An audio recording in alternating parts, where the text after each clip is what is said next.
আসসালামু আলাইকুম প্রিয় শিক্ষার্থীবৃন্দ, আশা করি তোমরা সবাই অনেক বেশি ভালো আছো। এখন আমি তোমাদের টানের টাইপ 4 নিয়ে আলোচনা করব। টাইপ 4টা কি? সমতল ও ঝুলন্ত বস্তু টান নির্ণয়। অর্থাৎ এখানে একটা বস্তু সমতলে থাকবে আর একটা বস্তু কি বলতো ঝুলন্ত অবস্থায় থাকবে।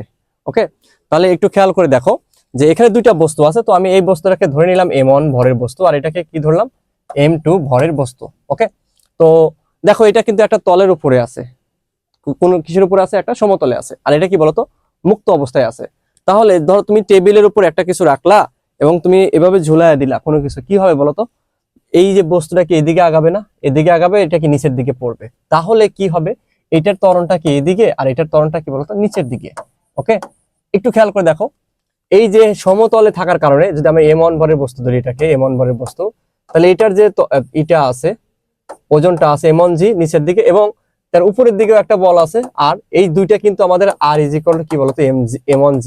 সো দ্যাটস ওয়াই এই যে এই বস্তুর উপর এই বস্তুর যে ভর আছে, এই বস্তুর উপর আমার কি হবে না বলতো ওজনের কোনো প্রভাব থাকবে না। যেটা আমরা 1 নাম্বার টাইপে বলছিলাম যে কোনো বস্তু যখন সমতলে থাকে তার উপর কি বলতো টানের ক্ষেত্রে আমাদের কি ওজনের কোনো প্রভাব থাকে না। বুঝতে পারছো কেন প্রভাব থাকে না? কারণ ওজনটা নিচের দিকে, তার উল্টা দিকে আমাদের কি আরেকটা বল থাকে, দুইটা বল কি ইকুয়াল থাকে। দ্যাটস ওয়াই আমার কি থাকে না বলতো এখানে এই যে এটার কি এই বস্তুর উপর সমতলে থাকা বস্তুর উপর কি থাকে না, ওজনের কোনো প্রভাব থাকে না। ওকে, তো এটার টানটা কি বলতো এদিকে। এখন কেন এদিকে? এই যে দেখতে পাচ্ছ যে এই সিস্টেমটা এই বিন্দুকে কেন্দ্র করে পরিচালিত হচ্ছে, তাহলে এটার টানটা হবে এদিকে এবং এইটার টান কোন দিকে হবে বলতো? ওই বিন্দুর দিকে। আবারও বলছি, টানের দিকটা কোন দিকে হবে? একটা সিস্টেম যে বিন্দুকে কেন্দ্র করে পরিচালিত হবে, টানের দিক হবে সেই বিন্দুর দিকে। ঠিক আছে, একটা সিস্টেম যে বিন্দুকে কেন্দ্র করে পরিচালিত হবে, টানের দিক কি হবে? সেই বিন্দুর দিকে। তাহলে এইটার টানের দিক কোন দিকে হবে বলতো? এটার দিকে। এবং এটার টানের দিক হবে কি এদিকে। এখন দেখতে পাচ্ছ যে আমরা এটাকে m2 ধরেছি, তার মানে এই দিক বরাবর আমার কত হবে বলতো? m2g। ওকে, একটু খেয়াল করে দেখো এখানে কি বলছে, সম্পূর্ণ সিস্টেমের ত্বরণ কত এবং সুতার টান নির্ণয় কত। এই অঙ্কটা আমাদের কি সেম, এই অঙ্কটাই আমাদের নবম দশম শ্রেণীর ফিজিক্সের বইয়ে কিন্তু আছে। ঠিক আছে, তোমরা বই খুললেই পাবা যে এই কনসেপ্টটাই আছে। তাহলে এই কনসেপ্ট আমরা সুন্দর করে একটু বুঝি। একটু খেয়াল করে দেখো আমরা কি লিখবো, m ফর m1, ফর কি আমাদের m1 এর জন্য কি হবে বলতো? এই m1 এর উপরে আমার কি করতেছে, যদি আমরা দেখি যে সামেশন অফ এ, আমরা তোমরা একটা সূত্রই শেখাবো বলছি, সেই সূত্র দিয়ে আমরা অঙ্ক করবো। Summation of F is equal to কত বলতো? m1a। Summation of F is equal to কত? m1a। তাহলে summation of F is equal to যদি m1a হয়, একটু খেয়াল করে দেখো এই বস্তুর উপর কয়টা বল কাজ করতেছে বলতো? একটা বল, কারণ এটা কি এদিকে কোনো আছে, বাধা আছে না। তাহলে এদিকে কি লিখবো আমি? শুধুমাত্র t ইজ ইকুয়াল টু কত? m1a। ওকে, এটা আমি পাইলাম। এখন আসো আমার কি m2 ভরের বস্তুর জন্য m2, তাহলে ফর m2 আমরা কি লিখবো? ফর m2, তাহলে ফর m2 কি হবে বলতো?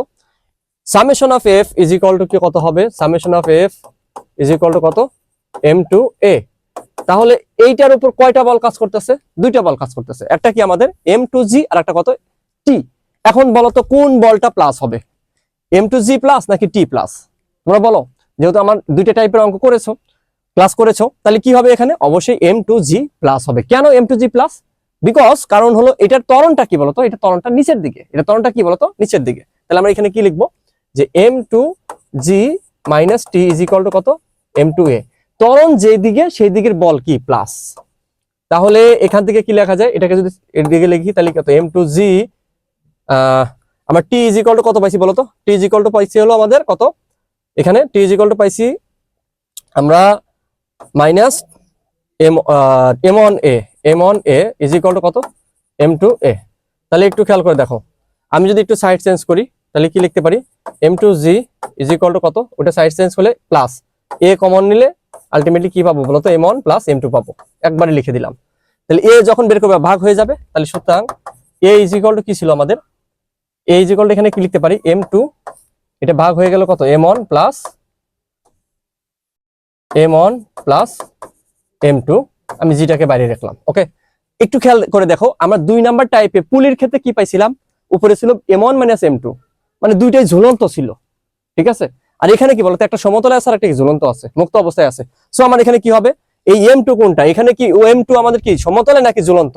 অবশ্যই ঝুলন্ত।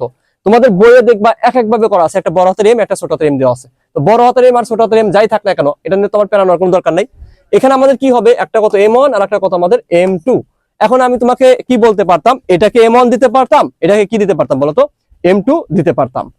তোমাকে যেটাই দেওয়া হোক না কেন, এখানে তোমাকে কনসেপ্ট এই একটাই, ঠিক আছে? মনে রাখবা এখানকার যে ত্বরণ ইজ ইকুয়াল টু কি হবে, যেই বস্তুটা ঝুলাইয়া দিছো, ঠিক আছে, ঝুলাইয়া দিছো, সেটার ভর হবে উপরে আর নিচে হবে কি দুইটা বস্তুর যোগফল ইনটু কি আমাদের জি।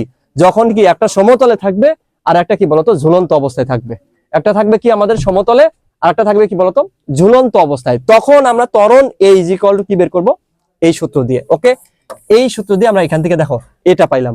এই এর মানটা যদি আমরা এখানে বসায় দিই তাহলে কিন্তু আমরা কি পাবো বলতো, আমাদের টান বের হয়ে যাবে। তাহলে একটু অঙ্কটা একটু করে ফেলি। দেখো এখানে যদি a is equal to M2 এর মান কত বলতো 6, তাহলে 6 বাই কত 8 প্লাস 6 মানে কত 14 ইনটু কত আমাদের উপর কত জি, জির মান বসায় দিলে এখানে ত্বরণ পাবা। এই মানটা জাস্ট এখানে যদি বসায় দাও তাহলে কি পাবো বলতো, t ইজ ইকুয়াল টু কত M1 কত বলতো, M1 পাইছো 8 ইনটু এর মান কত 6g বাই কত 14, ঠিক আছে?